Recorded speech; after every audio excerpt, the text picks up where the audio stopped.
جی گامدی صاحب، اس پورے پس منظر میں جب ہم قرآن پاک کا مطالعہ کرتے ہیں تو ہمیں بہت سی ایسی آیتیں اس میں ملتی ہیں کہ ایسے اشخاص سے اللہ کے فرشتوں نے خطاب کیا جو نبی نہیں تھے، جیسے حضرت زکریا کے بارے میں یا حضرت مریم علیہ السلام کے بارے میں ہمیں یہ قرآن میں آیتیں ملتی ہیں۔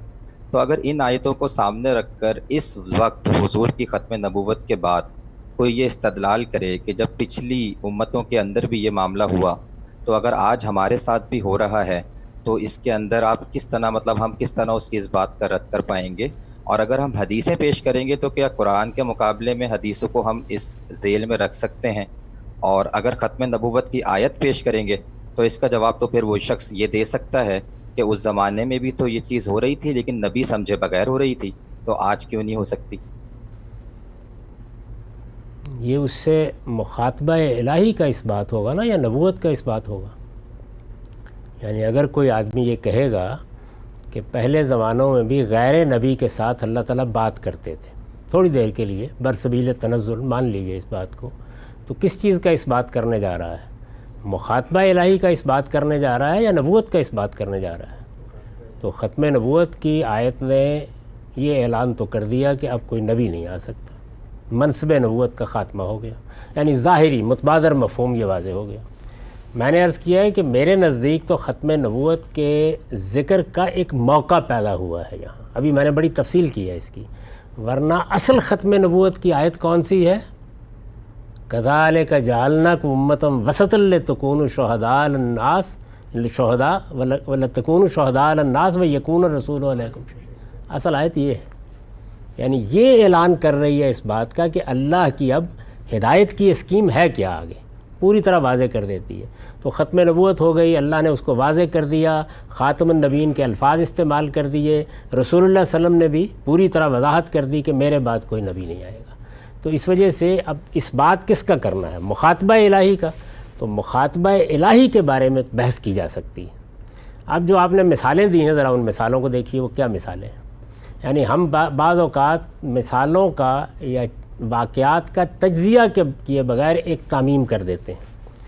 خضر کے واقعے کے بارے میں آپ کو معلوم ہے کہ محقق علماء یہی رائے رکھتے ہیں، میرا بھی یہی رجحان ہے کہ یہ سارا واقعہ کارکنان قضاء و قدر کا ہے، اس کا کسی آدمی سے تعلق ہی نہیں۔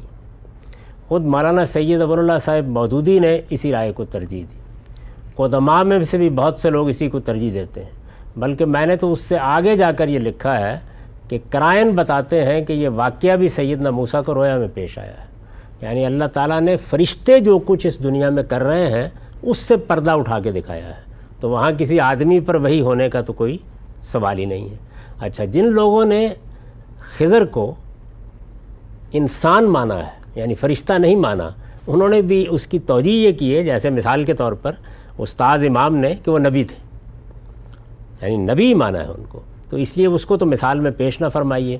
باقی جو دو خواتین کا آپ نے ذکر کیا ہے، دونوں کو کوئی وحی، کوئی مخاطبت انڈیپینڈنٹ حاصل ہی ہوئی، پیغمبر سے متعلق حاصل ہوئی، وہاں تو پیغمبر محور ہے، یعنی حضرت موسیٰ کی پیدائش ہوئی ہے تو ماں بھی محبت بن گئی ہے، حضرت مسیح آغوش میں ڈالے آنے والے ہیں تو سیدہ مریم بن گئی ہے، تو وہ تو نبوت کا پورا سلسلہ ہے۔ لیکن تھوڑی دیر کے لیے مان لیجئے کہ اللہ تعالیٰ بعض دوسرے لوگوں کی بھی رہنمائی فرماتے ہوں گے، تو یہی تو حضور بیان کر رہے ہیں، یعنی خود آپ کی وہ روایت بتا رہی ہے کہ اس سے پہلے اگر یہ بات کا کوئی امکان تھا بھی تو میرے بعد ختم ہو گیا۔ اور میں نے عرض کیا کہ ختم ہونے کی وجہ کیا ہے؟ وجہ یہ ہے کہ جیسے ہی مخاطبہ الہی کا آپ امکان مانیں گے، پھر ہوگا نا کسی نہ کسی کو، تو قرآن مجید کی اتھارٹی ختم ہو جائے گی۔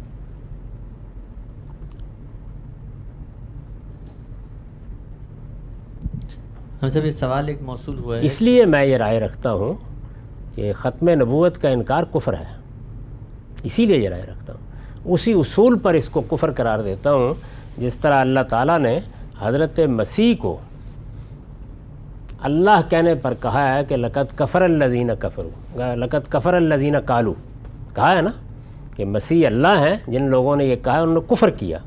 کیا ہے مطلب؟ یہ ہے کہ اصل میں انہوں نے اللہ کو ماننے سے انکار کر دیا، اصل میں ماننے سے انکار کر دیا، اللہ کو تو وہ مان رہے تھے۔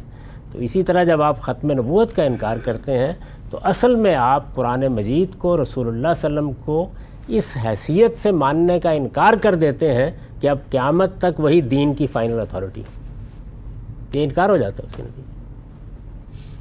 جی السلام علیکم حمزہ۔ جی وعلیکم السلام۔ خالد بول رہا ہوں سیاٹل سے۔ ایک سوال یہ تھا کہ ابھی ہم بات کر رہے تھے نبوت کی اور خاتم النبیین کی، جہاں تک بات ہے کفر کی، مطلب جب ہم کفر کو ڈیفائن کرتے ہیں تو وہ ہم توحید کی بیس پہ کرتے ہیں کہ مطلب جو اللہ کو مانتا ہے یا اللہ کے ساتھ شریک کرتا ہے، یا اس میں نبوت کا پہلو بھی جو ہے وہ اس کے ساتھ جو ہے وہ لنکڈ ہے؟ کیونکہ ایک تو کانسیپٹ یہ ہو سکتا ہے کہ آپ مسلمان ہیں یا نہیں ہیں، وہ تو چلے واضح ہے کہ اس میں دونوں چیزیں ہیں، مطلب توحید کا بھی پہلو ہے اور پروفٹ ہوڈ اور ختم نبوت کا بھی ایک بڑا کلیئر سٹینس ہے۔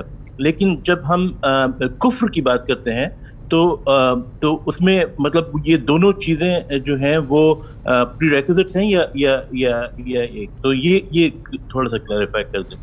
ان دو چیزوں کو الگ کر لیں پہلے، یعنی یہ بحث یہ نہیں ہو رہی کہ کسی کو آپ نے کافر یا غیر مسلم قرار دینا ہے، وہ ایک الگ بحث ہے، یعنی وہاں فرد زیر بحث آ گیا۔